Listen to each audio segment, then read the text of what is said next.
Hey, what's up, YouTube? Welcome to my channel, Ask Jimmy Smith.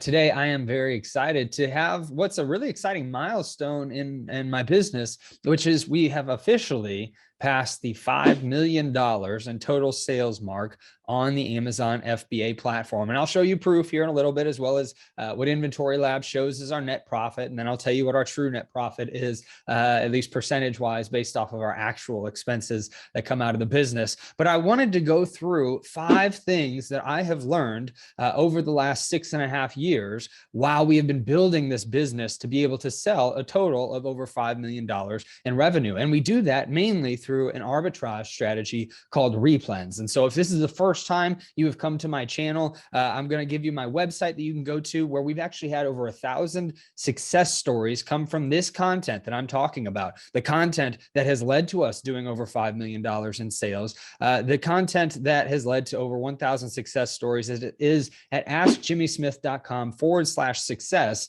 where you can see over 500 of those success stories. So that's AskJimmySmith.com/success. Additionally, if you're looking for information on how to sell on Amazon, the course that I have, as well as the big one that I recommend that you get, and that bigger course isn't thousands of dollars that you have to pay for. It's actually a very reasonable monthly fee. So I highly recommend checking that out at AskJimmySmith.com/sell-on-Amazon. And there you can find all the information that I have about courses, as well as my book, Amazon bestseller, Side Hustle to Full-Time Income.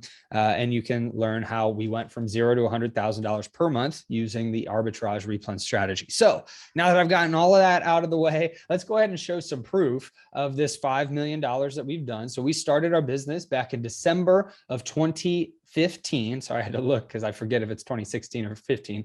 In December of 2015, we started our business, and we actually started out with a coaching program, the one that I actually recommend, on my website, that coaching program. And I'll put a link below in the description for all of these things as well. But we started out with that, and we just did traditional arbitrage. We would go out to clearance aisles, and we'd find clearance stuff at Walmart, and we'd sell it on Amazon for a much higher price. And we could only do that for so long. So that's how we started. And then in about 2018, so a few years later, is when we really decided to focus on this, double down, and grow our business. 2019 was the first year that, like a total year from January through December, where we hit over $1 million in sales. So it's really been over the last 3 years where we have built up the majority of our sales to the $5 million point since we started. So let me share my screen. Okay, so as you can see, this is the day that I'm recording the video on May 6th is the day that I'm recording the video. This is the last date that it was actually reconciled in Inventory Lab. And this is a screenshot of it. So I wanted to show you this $5,021,000 in sales. And then you've got all these refunds and everything that come off of it. But if you look down at the total, it's $5,020,000 after everything is added back into it. So we've broken the $5 million mark. You can see the total expenses, according to Inventory Lab, are $3.8 million, close to 3.9, and our total net profit was 1.1 million, which is roughly 22%, I believe, of our total sales. So that is our numbers. So everything in a nutshell. You can see that basic information that we got from Inventory Lab. I didn't want to change it at all. I didn't want to do anything different. This is literally the screenshot I just took so that you could see it. You see the time I'm recording the video up here too. So yeah, this is what we did for $5 million per year in sales. Now, because that's a 22% net profit all in, according to Inventory Lab, we do have some extra expenses. We have employees. We have a warehouse now. We have been growing. We've got extra software and supplies and stuff that aren't entered into there. And so our average profit margin is actually roughly per year about 15%. So sometimes it can be 10%. Sometimes it can be 16 or 17%. But typically we average roughly 15% across the board, even with our over $1 million per year that we're doing in our Amazon business. So that is the basics. I wanted to give you the proof of that so that you know that I'm not making this up, so that you know I'm not just doing this to get clicks on YouTube. We've had over 1,000 success stories come from the content that I've put out in my course and in my book. And we've also done over $5 million selling on the Amazon platform using these same exact strategies that have continued to get better as time has gone on. They have not dwindled. They have not gotten worse. Yes, there are fluctuations. Yes, there's more competition, but there's also more products. And I've covered all of that stuff on this YouTube channel. So check out my other videos. Subscribe if you like this video, like the video, share it, subscribe to the channel, comment below. But let's get into the 5 things that I've learned over these last 6.5 years, and really over the last 3 years, because that's the majority of our sales has been in the last 3 years. The 5 things that I've learned selling $5 million total sales on the Amazon FBA platform. So first and foremost, as I've talked about, you've already heard it. If you've been following me for any length of time, you know this information. So if I just want to get this out of the way, so the other ones may be different for you. The first one is to source replens and do reverse sourcing. So I made multiple videos on this channel talking about how to get to $1 million a year in sales, how to get to your first $10,000 per year in sales, how to evaluate Keepa, how to do these things so that you can grow your arbitrage business. And the essentials of what replens are things that you can replenish as a seller so that you can sell them over and over again to a buyer. So it may be something as simple as Oreos, but it also might be something as weird as like a light remote with a fan on it. It could be anything that you are buying over and over so that you can sell it over and over. It's not about what the customer consistently buys. It doesn't have to be food. It doesn't have to be toilet paper. It can be a hammer. It can be a wrench. So you're looking for things that are replenishable to you as the Amazon seller. Additionally, well, the reason I said sell replens or source replens and do reverse sourcing is not scanning a barcode with your Amazon seller app and seeing what comes up. It's taking the actual description of the product. So if I were to look at this thing, which I believe is some sort of private label product. It's got a weird, I don't even know how to pronounce that brand, if it'll zoom in on it. Yeah, EO Jiffy. I don't know, but this is the name. I would type in the brand if I could decipher it. And I would type in, it actually says it, ceiling fan remote control. So that's what I would type in to find this on Amazon. If I were trying to sell gum, this icebreakers, ice cubes, gum, if this will zoom in, come on camera, there we go. Icebreakers, ice cubes, peppermint. I would type that in. I would not scan the UPC barcodes because you want to find multiple listings. Maybe there's a 1-pack of this. Maybe there's a 2-pack of this. Maybe there's a 3 and a 4-pack. Maybe the peppermint also comes with a cinnamon and there's a nice little bundle you can do. Maybe there's multiple 2-packs on Amazon that other people have made, and you can sell the same product on all those different listings. That is what reverse sourcing is. And that is how you have replenishable business, because you can buy this multiple times over for many different ASINs. And as some of them fall off, maybe some new ones come on, or maybe you end up selling them and those listings get tanked eventually and you move on to different products. But either way, it gives you the ability to build and scale a business using arbitrage, not having to deal with finding wholesale accounts, although that is helpful. And we do sell some wholesale as well, not having to deal with private label or ads, although we do some of that as well. Although the majority, I believe over 70% of our business now is still arbitrage. But either way, the majority of what we've done is arbitrage. And you can do this. You can build multi-million-dollar businesses with this arbitrage replens strategy. And we're continually seeing new success stories trickle in every single day using those strategies. So that was number one. So the second thing that I've learned over the last 6.5 years of selling over $5 million in sales on Amazon is to not sweat the small stuff. And by that, what I mean is Amazon is constantly evolving, constantly changing. And I make videos on this channel to tell you about those changes, whether it's with the small and light program or the new 5% fee because of inflation and gas prices, whatever it is, there's all these changes that are happening and you cannot sweat the small stuff. You can't be worried about it. You can't be focused on those things. Even if you get an account health issue or an account performance issue, you want to make sure to take a step back, take a deep breath, and focus on the task at hand and not to get too worried about the little things. I actually have a playlist on my channel for how to handle account health problems with an expert. It's not me telling you. I talked to an expert named Scott Margolius. He actually wrote this book, which I have here, Amazon Plans of Action by Scott Margolius. It's an amazing book. Definitely highly recommend checking that out if you have any account health issues. But you don't want to be worried about the little details. Yes, things are going to go into stranded. Yes, you're going to have things that are search suppressed. Yes, you might have some IPI issues. Yes, maybe there's some restocking issues that come up, but you're running a business on the lowest hanging fruit opportunity that exists and has probably ever existed in the history of business. This is still the best way to get in and to get going on the Amazon platform. And once you get your business going, you don't have to stay with arbitrage like we've decided to do. You can move into wholesale or private label or consulting with businesses or doing whatever. You can write books and put them on Amazon like I have and like Scott has, but you don't want to sweat the small stuff. Take it as the opportunity to learn and grow so that you can get to $100,000 in business. You can get to $1 million in business. You can get to 5 million or beyond. I've got students that have surpassed our monthly sales because they've really taken it, grown it, and scaled it. We've also had students that do it for a month, they hate it, and they quit. That happens. That's natural, right? Not everybody that comes through these things is going to be a $5 million or $1 million success story, but you can be.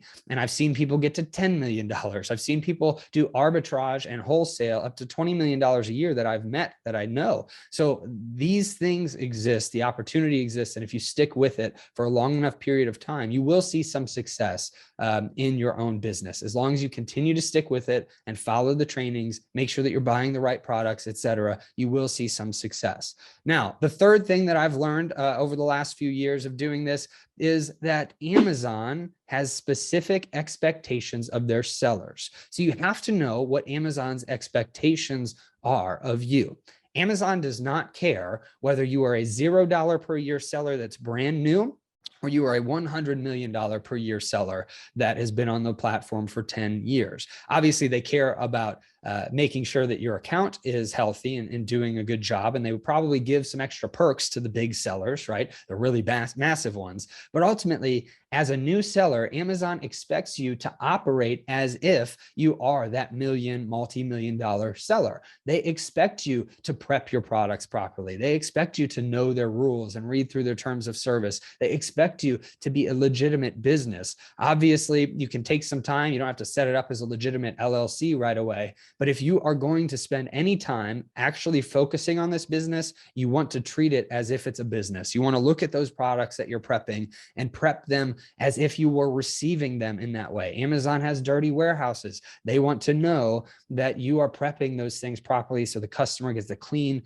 good product at the end of the whole entire process. Additionally, with Amazon's expectations, they expect you to keep track of your receipts if you're doing arbitrage, to keep track of your invoices if you're doing wholesale or private label. You need to have some of these things set up, or at least some basics of these things set up so you can scan in your receipts or invoices and have them saved on a Google Drive or a cloud storage of some sort, or at least save the receipts in a box at worst. Now, just caveat, they do fade. So make sure that you're scanning them in because you never know when you'll need them. But that is something. Amazon has expectations that as soon as you become a seller on their platform, you are expected to be a professional seller. So know that and treat it as if this is the biggest opportunity that has ever come across a business or biggest business opportunity that's ever come across in the history of business. I truly believe that the reselling of eBay and Amazon and Walmart, this is the true low-hanging fruit opportunity, and we are still on the ground floor of it. But Amazon expects you to treat it like you've been doing this for a long time. So watch the videos here, watch other YouTube channels, get to know what you need to do it properly. Check out courses and books, everything, because you want to make sure that you're doing it the right way. Ultimately, Amazon's expectations are fairly easy to keep up with. I don't want to freak you out if you're brand new. They're fairly easy to keep up with whenever you're prepping things. Whenever you're sending them in, just treat it as if you would want to treat it yourself if you were receiving those products. Number 4, use software wisely and only get what you need. I see this time and time again. I go through my course. I tell people in my course, you only need one paid app to make this work if you're doing retail arbitrage, which is Keepa.com. And I've got plenty of videos and a whole playlist on Keepa on this channel if you're looking to learn more about that for free. If you want to do online arbitrage, then you need 2. paid apps. You need the Keepa.com app so that you can see the historical charts. You also need either RevSeller or ASIN Zen, one of these online calculators that can be attached to your Google Chrome account, and you can see the profitability when you're in there. The reason you don't need those if you're doing only retail arbitrage, which is in stores versus online, is because when you're in stores, you can't access those things. You can use your Amazon seller app, which is free and comes with your Amazon account.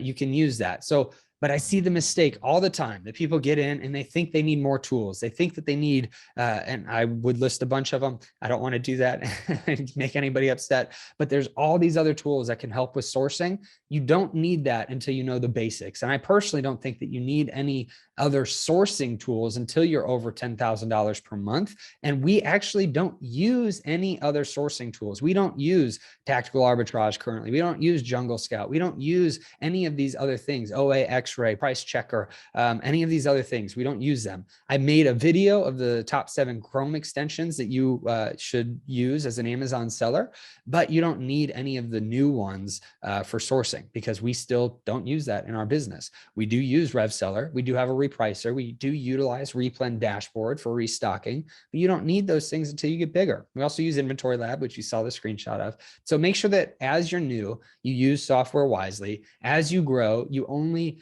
get a new software program if it will help you scale a separate part of your business, if it will save you time and allow you to grow your business. A lot of people get software just to see if it'll help them, and then they forget that they're paying for it or it's not helping them and they're wasting time when they should have been doing the basic methods that I've taught in the book and in the course and on this channel as well. So make sure that you use software wisely because it can be a huge line item in your expense reports as well. The 5th thing that I've learned, I've actually learned, I don't know, dozens of things. So you might see follow-up videos to this, depending on if you like this or not. Leave a comment below, by the way. Let me know what you've learned selling on Amazon. Let me know what you'd like to see from my channel before I get to this 5th one. And also, again, please subscribe to the channel. It helps me to know I'm doing a good job, that you enjoy this. So the 5th one that I've learned is that you should be creating standard operating procedures so that you can scale, right? So this is for those of you that have been doing this for a little while. Maybe you're over $10,000 per month and you're thinking, okay, this works. I want to grow this business into a much bigger one. I want to hit that $5 million mark in a few years. I want to hit $1 million a year or $100,000 a month. Well, you can do that, but you're going to need to learn how to create standard operating procedures. And you're going to need to learn how to scale this business. By scaling, that doesn't mean that you need a warehouse like we have. It doesn't mean you need employees, even at least like we have. You could use virtual assistants. You can use prep centers. You can use service providers to help you do that. But either way, you'll still want standard operating procedures. And what I mean by that is as you're going through the course of your day, as you're sourcing, turn on a screen recorder and start just talking through what you're doing. You don't even have to show your face. It can just be the sourcing screen and you saying, okay, I'm typing in for this gum that I'm seeing online, I'm typing in icebreakers, ice cubes, peppermint, and I'm seeing what comes up. And here's my thought process. This is what I'm going through. These are the things I'm clicking on. Why am I clicking on these things? Those become training videos for your future virtual assistants or employees. Those can be created into standard operating procedures that are written out as well. You could actually go to Fiverr.com or any virtual assistant website and send them a video and tell them to type out, transcribe your video and take screen grabs from the video and make a PDF document that's easy for somebody to read through instead of having to play through a whole video a bunch of times to get the process, right? You can use it if you have a repricer. You can do the same thing. Turn on your screen record, have it sharing your screen where you're talking through what you're doing in your repricer, and now you've got a new standard operating procedure.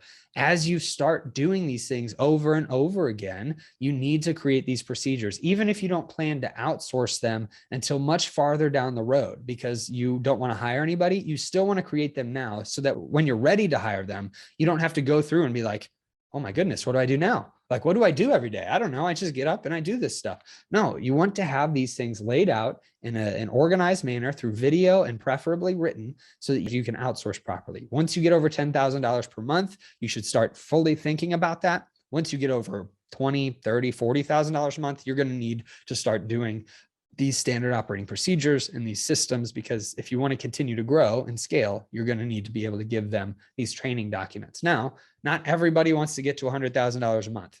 If you want to get to $20,000 a month all on your own and stop there because it's a good income and you like what you're doing, you don't want to outsource it, then don't feel pressure to do that. You can continue to grow, but you can also say, hey, I want to stay at $20,000 a month, keep adding new replens, have old ones fall off, and I'm going to just do it from the comfort of my own home and make a few $1,000s extra each month. It's a beautiful thing to do. That's why my book is called Side Hustle to Full-Time Income, because it can be a side hustle, can also be a full-time income. And what I go through in the course and in this book, by the way, is how to go from 0 to 10,000, then from 10,000 to 40, then from 40 to 70, 70 to 100,000 per month, and then 100,000 and beyond. And that's where we've gotten. Again, you can see over 500 of those 1,000 success stories at AskJimmySmith.com/success. So I hope that this video helped you. Ultimately, if you've been watching my videos for any length of time, you'll notice that I shaved, which is first, it's a little weird for me, but I'm looking at myself on the screen. It's a little weird to see that, but I just felt like shaving. So if you don't like it, let me know that in the comments too. I can grow it back out. It's a good thing. It does grow. If this is the first time that you've seen me, I hope that this blessed you and helped you. Check out the other videos on the channel. Don't buy my course. Don't buy my book. Don't do any of that stuff until you feel confident in the content that I provide, and until you feel confident that this is a business model that you want to pursue fully, because it's not worth jumping the gun and getting courses and trying to get training if you end up saying that this actually looks awful. I don't want to do any of this. It's not worth it, right? So take the time, utilize the free content, come back, subscribe to the channel so that you can get new videos as I come out with them. And then if you like it, please, head over to my website, see if you want to be a part of my course and a part of my group, as well as the book that I've written. So thank you so much for being here. I hope that this blessed you and helped you tremendously. Let me know your questions below in the comments and anything I can do further for more videos. And I hope you have a great rest of your day and a blessed rest of your week.